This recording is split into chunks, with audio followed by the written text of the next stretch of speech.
আসসালামু আলাইকুম প্রিয় দর্শক, অন্য মঞ্চের আলাপ চাইতায় আপনাদের সকলকে আমন্ত্রণ জানাচ্ছি। ব্যারিস্টার সাইদুল হক সুমন অথবা ব্যারিস্টার সুমন। মানুষ মাত্রই ভুল আছে, মানুষ মাত্রই ত্রুটি আছে, আমরা কেউই ভুল ত্রুটির ঊর্ধ্বে না। কিন্তু যিনি বাংলাদেশের মানুষকে মানবতা ইস্যুতে বলেন, সামাজিক কর্মকাণ্ড বলেন, সকল দিক থেকে আওয়ামী লীগ এর পরিচয়টার বাহিরে গিয়ে আরও একটা এক্সট্রা পরিচয় তৈরি করেছিলেন, তিনি হচ্ছেন ব্যারিস্টার সুমন। উচিত কথা বলার জন্য তাকে যুবলীগের একটা বড় পদ থেকেও পদ হারাতে হয়েছে। কিন্তু দিন শেষে 5ই আগস্টের আগে এই জুলাই অভ্যুত্থান আন্দোলন বা এই সমন্বয়কদের ইস্যুতে বেশ কিছু বক্তব্য দিয়ে বিপদে পড়েছেন। এর পাশাপাশি 5ই আগস্টের পর তিনি গ্রেপ্তারও হয়েছেন। তো দীর্ঘদিন যাবৎ ব্যারিস্টার সুমনকে নিয়ে তেমন কোনো নিউজ না থাকলেও আজকে চাঞ্চল্যকর এক নিউজ এসেছে। বাংলাদেশ সুপ্রিম কোর্ট আইনজীবী সমিতি, ওই সমিতির 2026 এবং 27 মেয়াদের যে নির্বাচন আছে, সেই নির্বাচন আগামী 11 এবং 12ই মার্চ অনুষ্ঠিত হতে যাচ্ছে।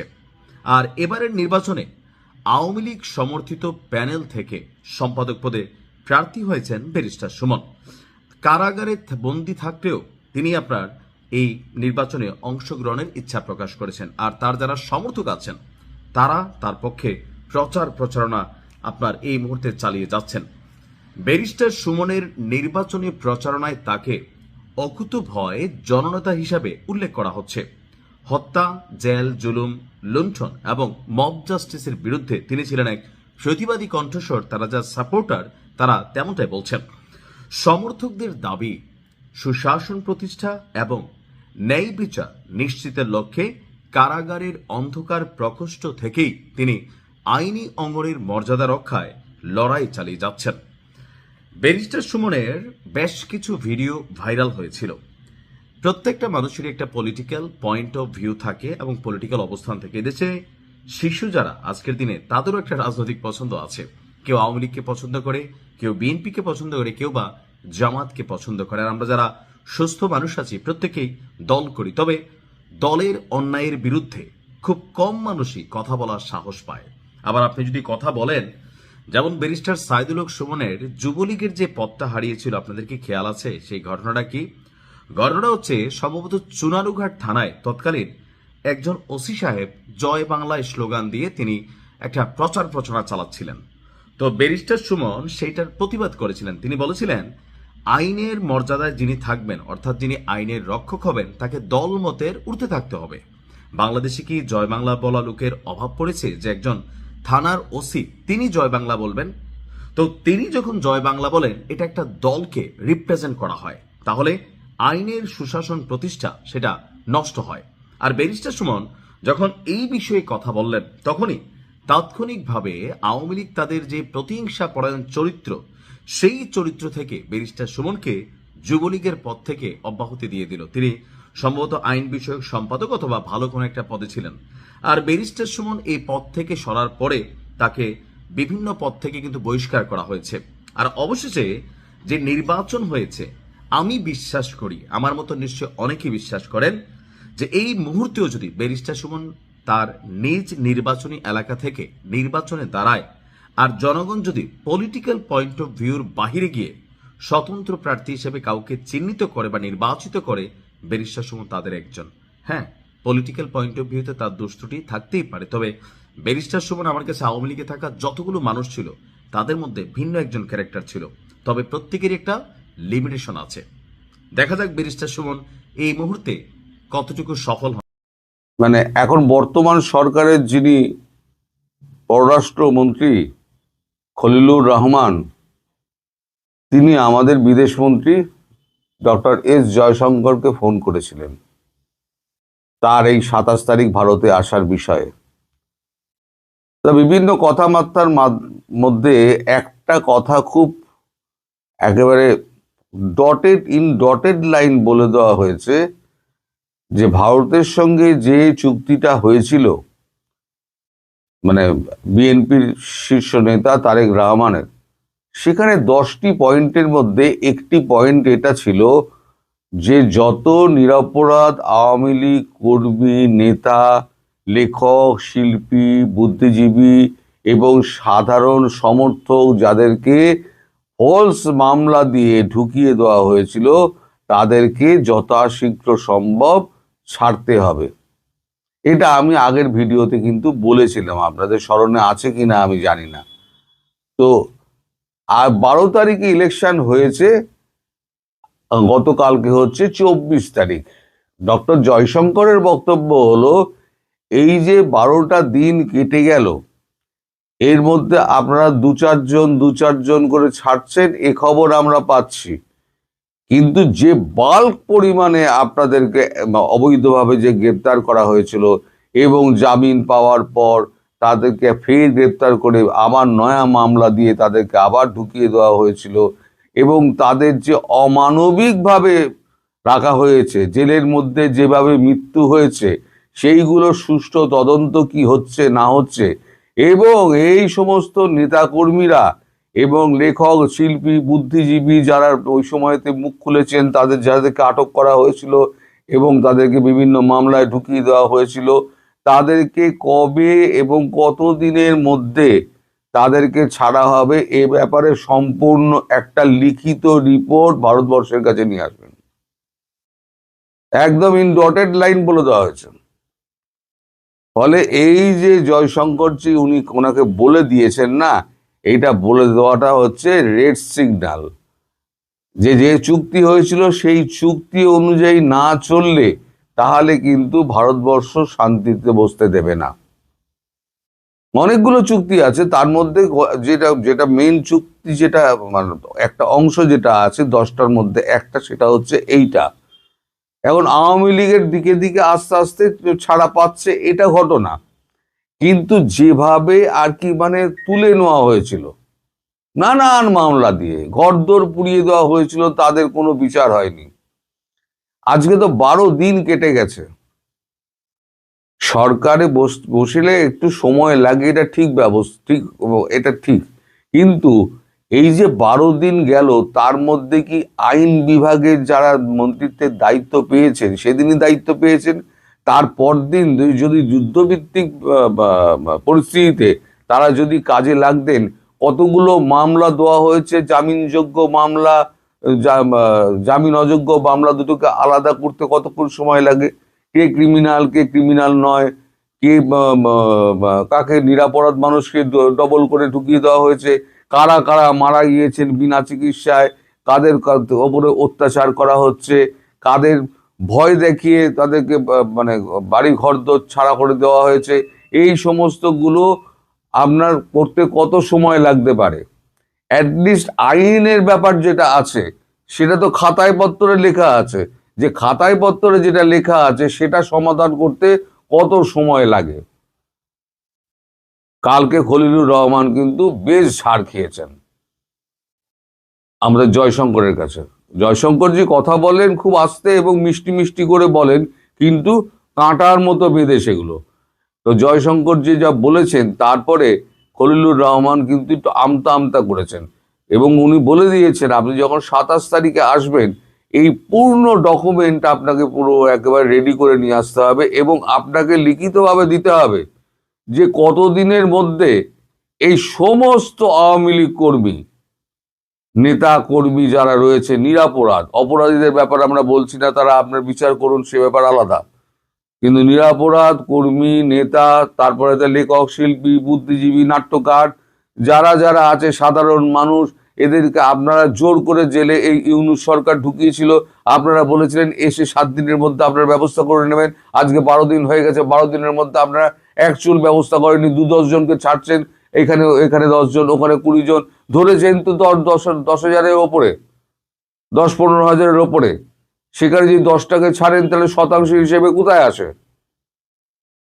এই নিয়ে ব্যাপক তোপ হয়েছে গতকালকে। এই তোপ হওয়ার পর এখন বিএনপির কিন্তু একটু টনক নড়বে, অন্তত বিচার বিভাগে একটুখানি টনক নড়বে।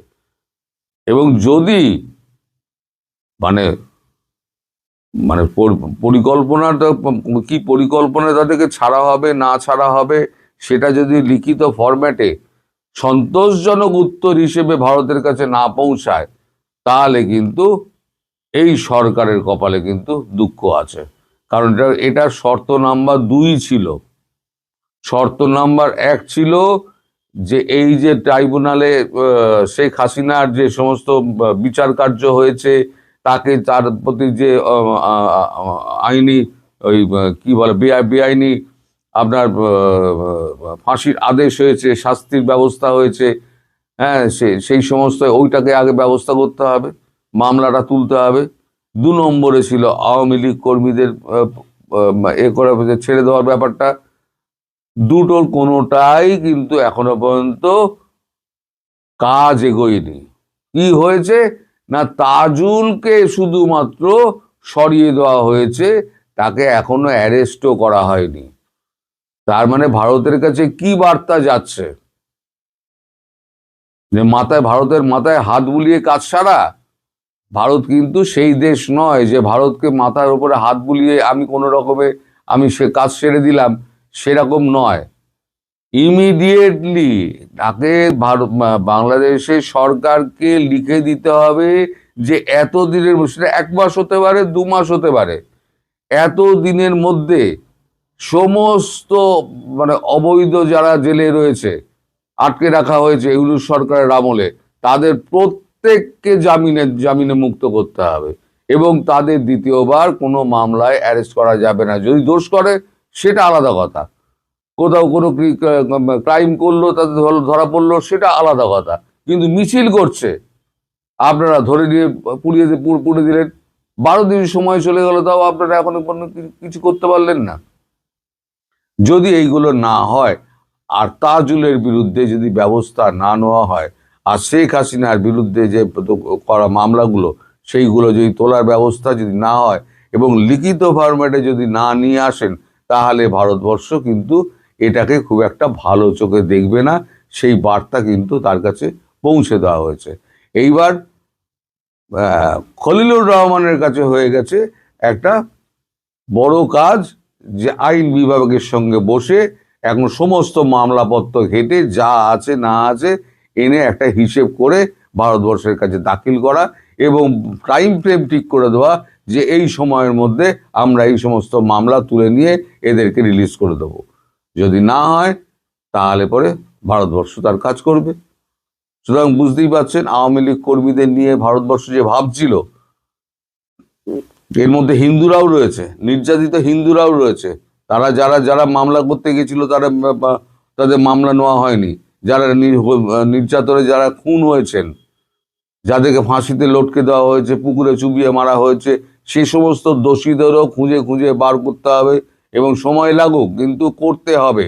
এইটা কিন্তু নিশ্চিত করতে হবে বাংলাদেশ সরকারকে, তবেই বাংলাদেশ সরকারের কিন্তু বাকি কাজগুলো হবে। এই গঙ্গা জলবন্টন চুক্তি ফুক্তি এই যেগুলো রয়েছে না, সেগুলোও কিন্তু পরে হবে। আগে এই কাজগুলো করতে হবে, তারপর ওই সমস্ত কাজ হবে।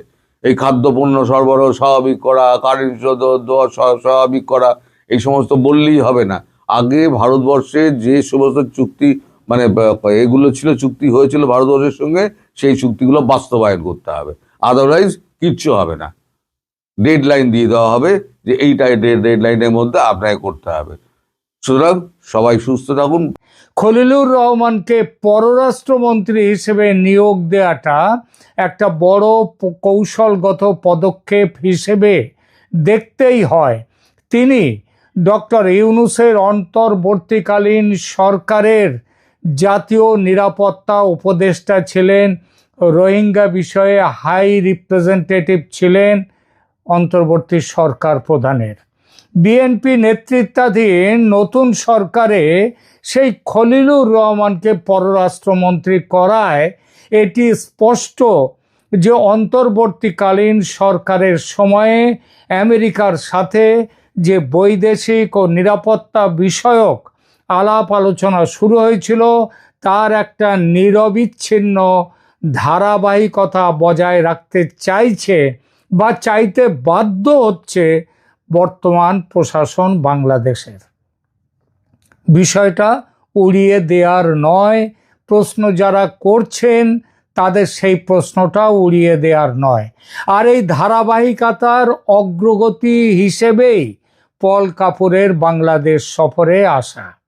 আমেরিকার দক্ষিণ ও মধ্য এশিয়া বিষয়ক সহকারী পররাষ্ট্রমন্ত্রী পল কাপুর মার্চের শুরুতে ঢাকা সফরে আসছেন। এর আগে 9 ফেব্রুয়ারি 2026-এ একটি সিক্রেট ট্রেড ডিল বা রেসিপ্রোকাল ট্রেড এগ্রিমেন্ট সই হয়েছে বাংলাদেশ আমেরিকার মধ্যে, এই বলে বিভিন্ন মহলে গুঞ্জন ভাসছে। গুঞ্জন ভাসছে কেন? এটা তো স্পষ্ট।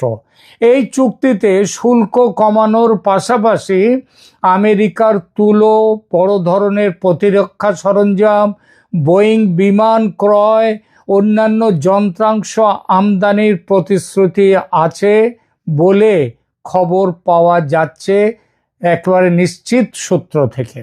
একই সঙ্গে আমেরিকার মূল লক্ষ্য হলো GSOMIA বা general security of military information agreement এবং ACSA বা অ্যাকুইজিশন অ্যান্ড ক্রস সার্ভিসিং এগ্রিমেন্টের মতো প্রতিরক্ষা চুক্তিতে আমেরিকার সাথে বাংলাদেশকে যুক্ত করা, যাতে এই অঞ্চলে মানে বাংলাদেশে তো বটেই চীনের ক্রমবর্ধমান প্রভাব কমানো যায়।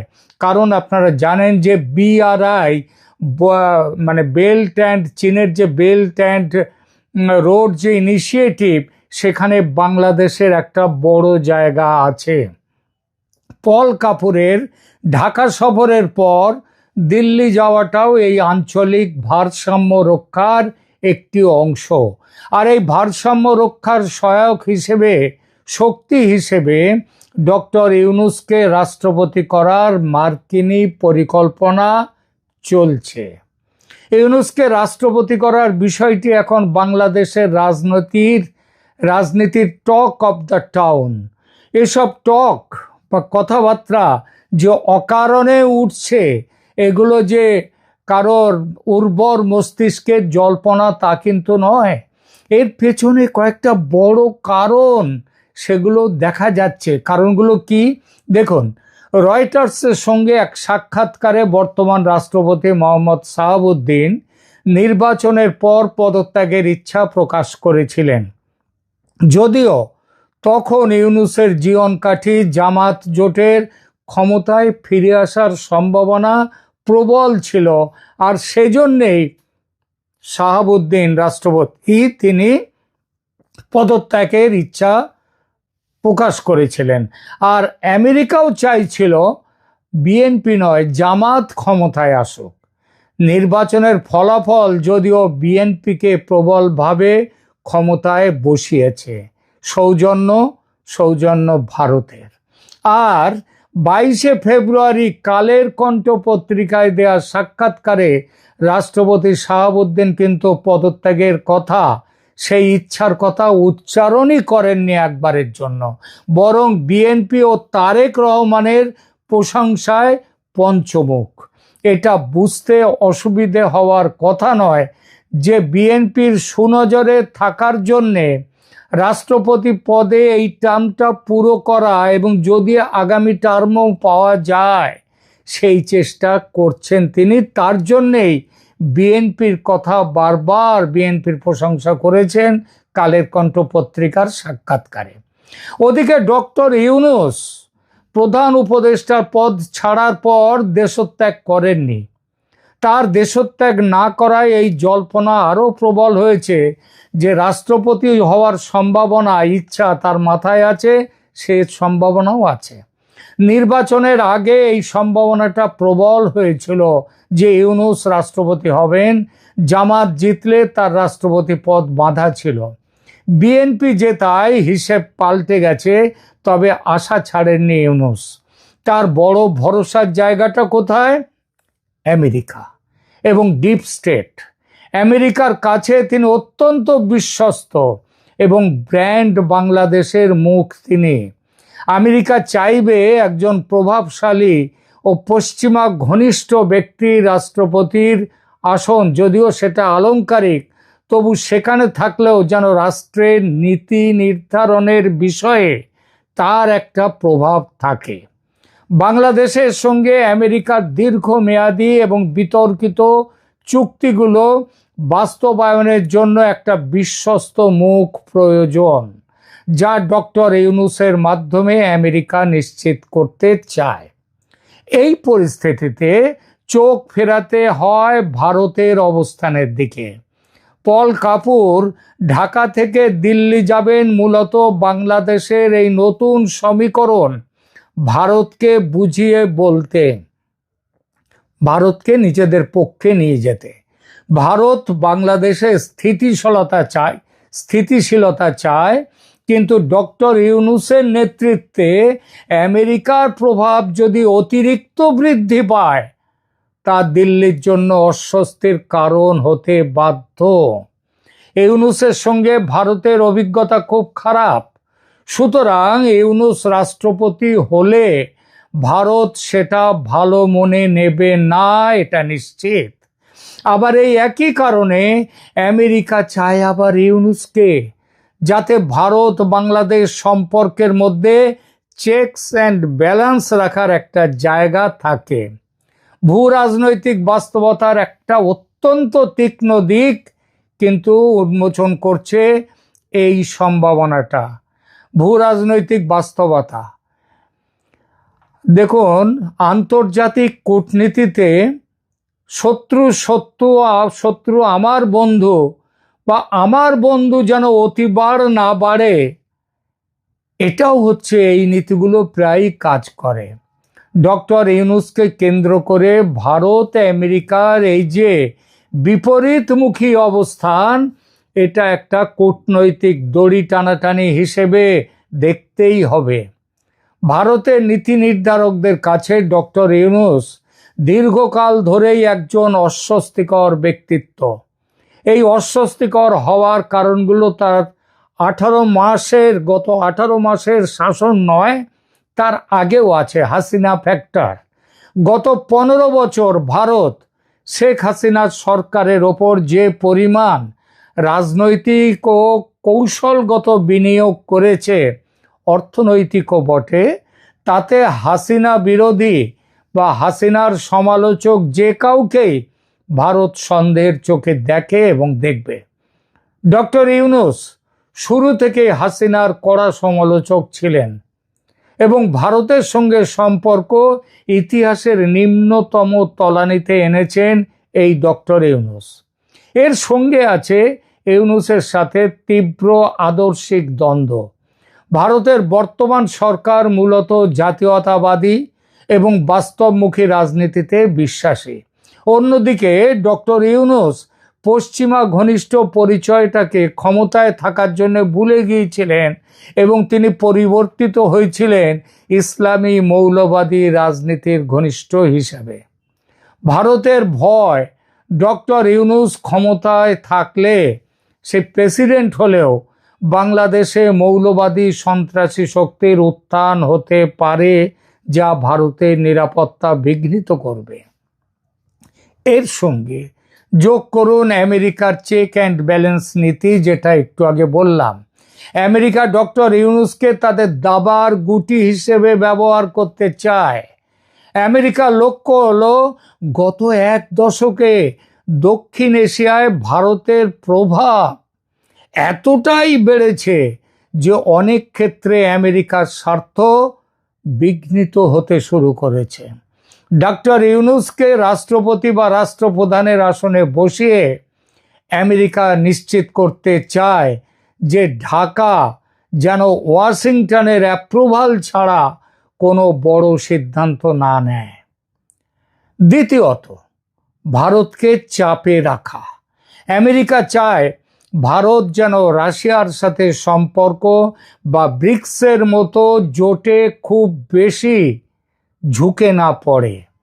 বাংলাদেশে ইউনূসের মতো একজন প্রো ইউএস আমেরিকার স্বার্থ দেখা ব্যক্তিত্ব থাকলে দিল্লিকে সবসময় ঢাকার দিকে নজর রাখতে হবে, সতর্ক থাকতে হবে, যা প্রকারান্তরে ভারতকে আমেরিকার উপর নির্ভরশীল করে তুলবে। মার্চের শুরুতে পল কাপুরের ঢাকা ও দিল্লি সফর মূলত এই স্বার্থের ভারসাম্য তৈরির চেষ্টা। আমেরিকা সম্ভবত ভারতকে এই বার্তা দিতে চায়, আমরা ইউনূসকে সমর্থন দিচ্ছি, তবে তোমরা ভয় পেও না, আমরা তোমাদের নিরাপত্তা স্বার্থ বিঘ্নিত হতে দেব না। কিন্তু ভারতের গোয়েন্দা সংস্থাগুলো এবং সাউথ ব্লক সম্ভবত নয়, ডক্টর ইউনূসকে রাষ্ট্রপতি হিসেবে মেনে নিতে প্রস্তুত নয় আদৌ।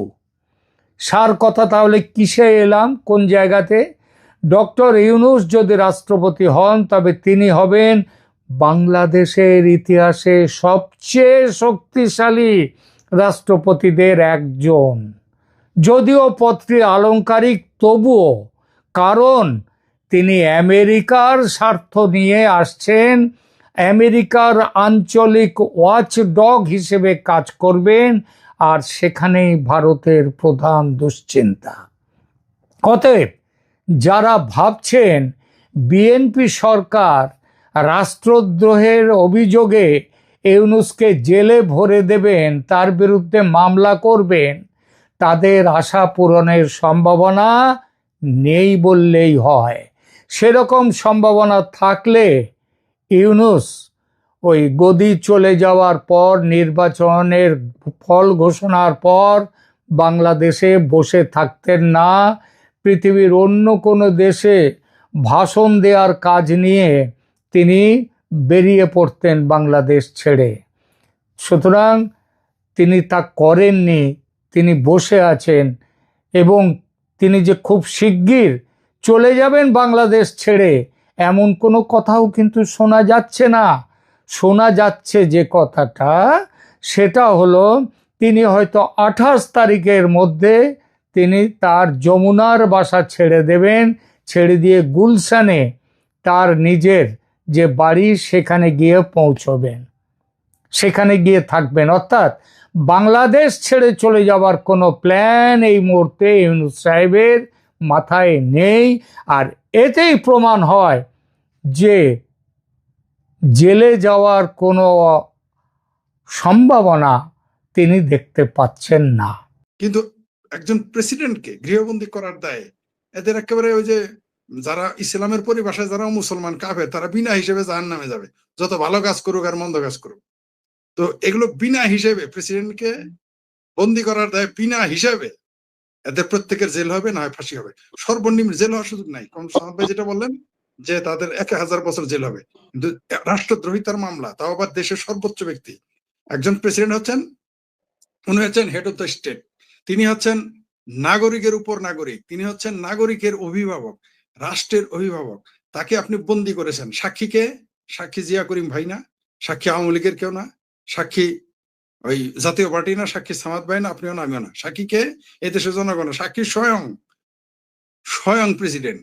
আর প্রেসিডেন্টের কোনো বক্তব্য, এখন তিনি ক্ষমতায় আছেন, যদি এমন হতো তিনি ক্ষমতার বাইরে তখন বলেছে, সেইখানে আপনি ডাউট করতে পারবেন, সেই সাক্ষী আপনি না নিলেও নিতে পারবেন, যদিও সেটার গুরুত্ব অনেক বেশি, তিনি সাবেক হোক আর যাই হোক। তো এখানে ক্ষমতায় থাকাকালীন তিনি বলেছেন, এই কথা উইথড্র করার তার কোনো সুযোগ নাই। তিনি এখন বলতে পারবেন না জামাতের সাদা শকুনের মতো যে আমার আইডি হ্যাক হয়ে গেছিল, আমার মুখ হ্যাক হয়ে গেছিল, এগুলো আমি বলেছি।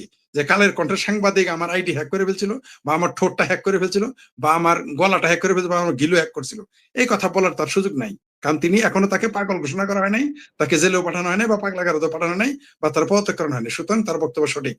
আর একজন রাষ্ট্রপতি যখন নিজে সাক্ষী দেন, তিনি হচ্ছেন supreme court, court of the court, তিনি অ্যাবভ দ্য কোর্ট।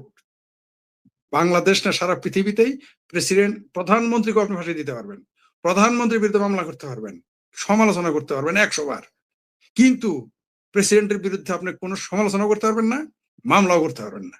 সে সুযোগ আপনাকে দেয় নাই। তিনি হচ্ছেন কোর্টের উপরে।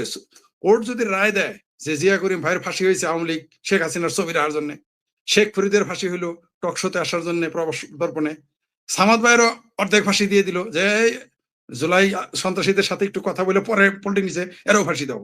কিন্তু প্রেসিডেন্ট চাইলে আমাদের সবাইকে মাফ করে দিতে পারে। তো প্রেসিডেন্টের ক্ষমতা হলো এরকম। তো সেই প্রেসিডেন্টকে তারা বন্দি করেছে, এর দায়ে প্রত্যেকের ফাঁসি হবে, বিনা হিসেবে ফাঁসি, বিনা সাক্ষীতে ফাঁসি।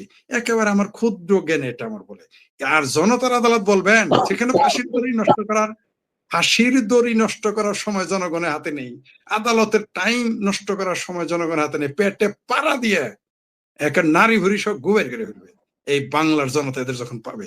আপনি তো বুঝতে পারতেছেন যে 24 ঘন্টা মানে 7 দিন হয় নাই, মুসলিম লীগের সভাপতি তিনি কিন্তু বলে ফেলেছেন, ওই যে যেটা নিউজ আপনারা দেখতেছেন মহসিন রশিদ, কালকে আমি পূর্ণিয়া ভিউতে ওটা লাইভে ছিলাম, তখন তিনি প্রথম বলেছেন তিনি মামলা করবেন, আমি ওই লাইভে ছিলাম, ওই লাইভের পরে আপনার সাথে যুক্ত হয়েছিলাম। তিনি কিন্তু বলেছেন যে, সরি আপনার লাইভের পরে ওই লাইভে গেছি 10টায় সম্ভবত, ওই লাইভে তিনি বলেছেন যে তিনি মামলা করেন। তো মুসলিম লীগের সভাপতি যদি মামলা করে, সুযোগ পাওয়া মাত্র জিয়া করিম ভাই কি করবে, সুযোগ পাওয়া মাত্র কমরেড সামাদ কি করবে, সুযোগ পাওয়া মাত্র শেখ ফরিদ কি করবে? মামলা করবো না মানে আমি তো প্রস্তুতি নিতেছি, আসতেছি দেশে, ভাত তো বন্ধায় বেরোইতেছি, বরিশাল আর ভাল লাগতেছে না, কারণ পেয়ারার দিন শেষ, টেস্ট কমে গেছে, শীতের মধ্যে টেস্ট কম, এখন আমাকে ওই গর্ত থেকে বেরোয় আসতে, আমি নিজেও তো মামলা করবো।